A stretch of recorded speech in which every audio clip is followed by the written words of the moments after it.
नमो हरिहन्ताळं नमो सिद्धाळं नमो आयर्याळं नमो वच्छायाळं नमो लोये सवासाहुणम्।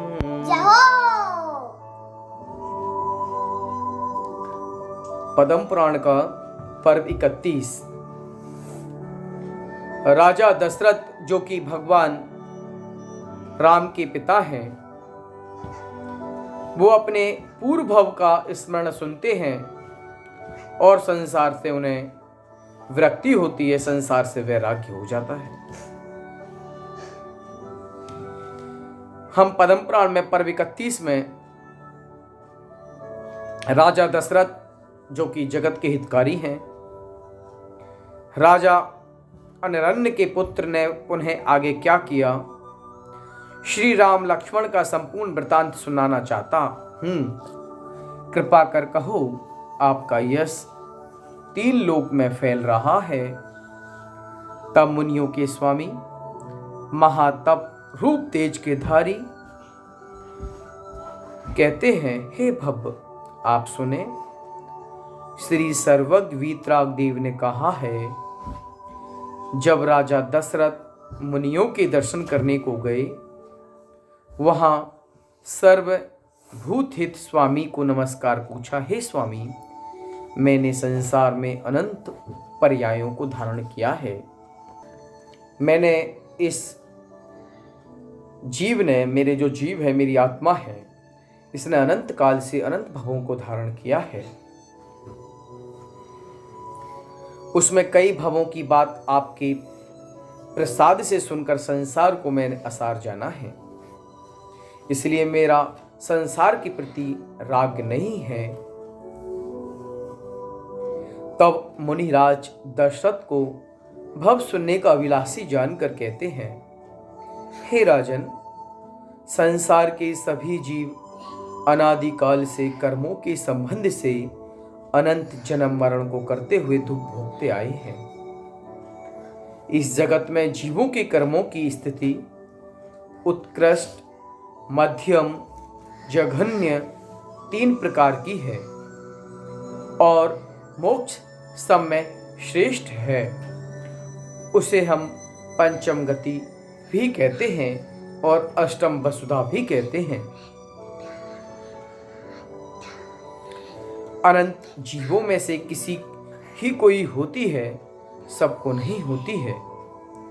जो 5वीं गति अर्थात मोक्ष है, वह कल्याण रूप है। वहां पर जीव जाने के बाद उन्हें इस दुख में रूपी दुखी संसार में पुनः लौटकर नहीं आता है। वहां पर एक बार जो जीव अपने कर्मों की निर्जरा कर 8 कर्मों से विमुक्त होकर उस परम पद को प्राप्त कर लेता है, वह अनंत सुख को प्राप्त करता रहता है। अनंत काल तक वह उस सुख को प्राप्त करता रहेगा। वहां एक बार जो जीव अष्टम वसुधा में पहुंच जाता है, वह वहां से पुनः लौटकर नहीं आता है। वह अनंत सुख का स्थान है। वहां पर हमारी आत्मा 8 कर्मों से रहित है और वहां पर हमें इंद्रियों के सुख की प्राप्ति नहीं होती है। इंद्रियों के सुख क्षणिक सुख होते हैं, एक समय तक प्राप्त होते हैं, लेकिन जो अतीन्द्रिय सुख है, उस सुख की हम कल्पना नहीं कर पाते हैं, क्योंकि संसार का सुख क्षणिक है, मोह के वशीभूत है। समय प्राप्त होने पर वह सुख प्राप्त होता है और जैसे ही वह मोह हमारे से दूर होता है तो हमें दुख प्राप्त होने लगता है। इसलिए संसार का सुख स्थिर नहीं है, अस्थिर है। जो लोग रोग से पीड़ित हैं, मोह रोग से बंधे हुए हैं, मिथ्यात्व के मल में मलिन हैं, वह अनादिकाल से इस संसार में परिभ्रमण कर रहे हैं। उन्हें कभी भी मोक्ष की प्राप्ति नहीं हो सकती है। जो लोग वैराग एवं तत्वों से श्रद्धा से रहित हैं और हिंसा आदि कार्य करते हैं, 5 पापों का निरंतर क्रिया करते रहते हैं, अधिक आरंभ परिग्रह करते हैं, क्रोध मान माया लोभ 4 कसायों के अधीन होते हैं, वो लोग 4 गतियों में दुखों को प्राप्त करते रहते हैं।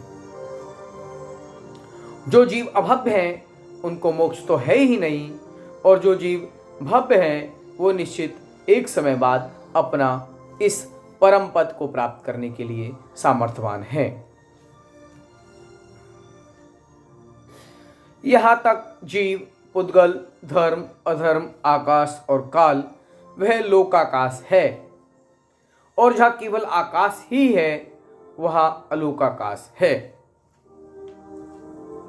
लोक के शिखर पर सिद्ध भगवान विराजमान है। इस लोकाकाश में चेतना लक्षण वाले अनंत अनंत जीव हैं जिनका कभी विनाश नहीं है। संसारी जीव निरंतर पृथ्वी काय, जल काय, अग्नि काय, वायु काय, वनस्पति काय और त्रस का, इस प्रकार 6 प्रकार के भेद संसारी जीव के बताए हैं। वह संसार में बार बार अपने जन्म मरण को प्राप्त करते हैं और अनादिकाल से अनंत काल तक संसार में परिभ्रमण करते रहते हैं। जब तक उन्हें सम्यक प्राप्त नहीं हो पाएगा तब तक वे संसार में ही भ्रमण करते रहेंगे। ये 3 लोक अनादि अनंत हैं। इसमें त्रस जीव और स्थावर जीव हैं। त्रस जीव और स्थावर जीव अपने कर्मों के अधीन होकर अपने नाना प्रकार की योनियों को धारण करते हैं और इस संसार में घूमते रहते हैं। जिन्हें धर्म के अनंत सिद्ध हुए, अनंत सिद्ध होंगे और हो रहे हैं। जिन मार्ग को छोड़कर अन्य कोई मार्ग में मोक्ष का स्थान नहीं है। अनंत काल बीत चुके, अनंत काल व्यतीत हो गए, इस काल का भी अंत नहीं है। जो जीव संदेह रूपी कलंक से कलंकी हैं, पाप से पूर्ण हैं, धर्म को नहीं जानने वाले हैं, उनको जैन धर्म का श्रद्धान कहाँ से होगा। जिनको सच्चा श्रद्धान नहीं, वे सम्यक रहित हैं, उसके धर्म कहाँ से होगा, और धर्म रूपी वृक्ष के बिना मोक्ष की प्राप्ति कैसे होगी। अज्ञान अनंत दुख का कारण है। जो मिथ्या दृष्टि अधर्म कार्य में अनुरागी हैं और अत्यंत पाप कर्मों की दुख ही भोगेंगे। एक हस्तिनापुर नगर में उपास्ती नाम का पुरुष, उसकी स्त्री दीपनी, वह मिथ्या अभिमान से कुछ नियम व्रतों को धारण नहीं करती, श्रद्धान रहित, महाक्रोधभान, कसाई रूपी विष से भरी हुई दुर्भावना से निरंतर साधुओं की निंदा करने वाली, कटु शब्द बोलने वाली, महाकृपण, कुटिल, स्वयं किसी कभी भी भोजन नहीं देने वाली, जो कोई दान करे उसे भी मना करने वाली, धन से पूर्ण फिर भी धर्म को नहीं जानने वाली, इत्यादि महादोषों से भरी हुई, मिथ्या मार्ग का सेवन करने वाली, पाप के उदय से अनंत काल तक संसार में भ्रमण करती रही। और यह उपास्य दान के अनुराग से चंद्रपुर नगर में भद्र नाम का पुरुष, उसके धारणी स्त्री, उनके धारण नाम का एक पुत्र हुआ।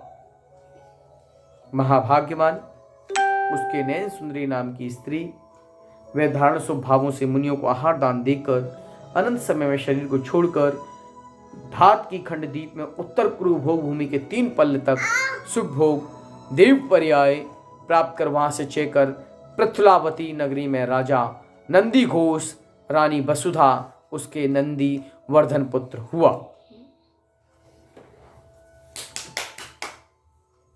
एक दिन राजा नंदी घोष यशोधर मुनि के मुख से धर्मोपदेश सुनकर नंदीवर्धन को राज्य देकर मुनि बन गए।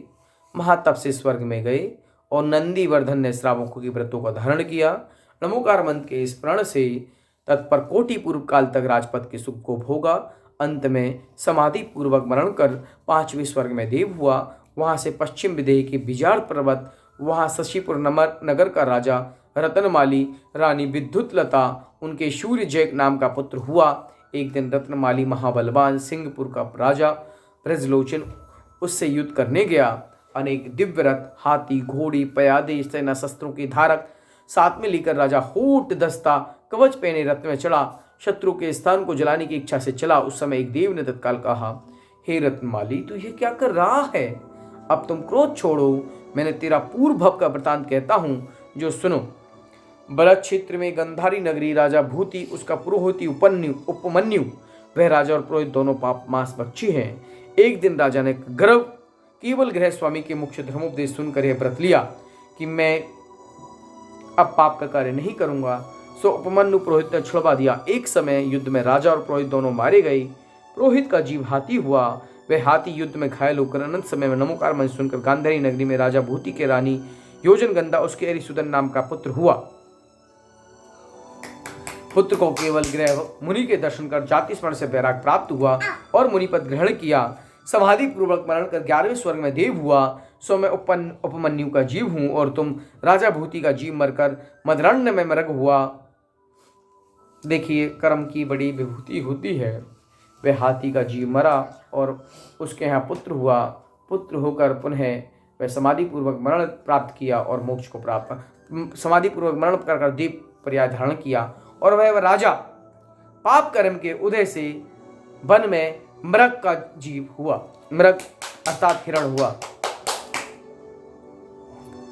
दावानल में जला और मरकर कलिंजामा नाम का नीच पुरुष हुआ। देखिए वह मृग का जीव वहां अग्नि जो कि जंगल में होती है उसमें जलकर मर गया और नीच पुरुष में जन्म ले लिया। तुम पाप से मर दूसरे नरक में गए, तब मैंने स्नेह के वश से नरक में आपको संबोधा। आयु पूर्ण कर नरक से निकल रत्नमाली विद्याधर हुआ। अब आप नरक के दुख भूल गए। यह सुन रत्नमाली सूर्य जस पुत्र सहित परम वैराग को प्राप्त हुआ। दुर्गति के दुखों से डरा। तिलक सुंदर स्वामी की शरण लेकर पिता पुत्र दोनों मुनि बने। सूर्य जप तप कर 10वें स्वर्ग में वहां गया। वहां से चेक कर राजा अरण्य के पुत्र राजा दशरथ हुआ। सर्वभूत हित मुनि कहते हैं, थोड़े किए हुए पुण्य से भी उपस्थित का जीव कुछ भी भवों में बड़े बीज की तरह वृद्धि को प्राप्त हुआ। आप राजा दशरथ उपास्ति का जीव हैं और नंदिन वर्धन के भव तेरा पिता नंदी घोष मुनि होकर गृहवक में गया। जाओ वाणी के ज्ञान से सूझे लोकालोक, सो वाणी मस्तक नमो सदा देत हूँ डोक। हे जिनवाणी भारती तो ही जपू दिन रेन, जो तेरो शरणा गहे सो पावे सुख चैन।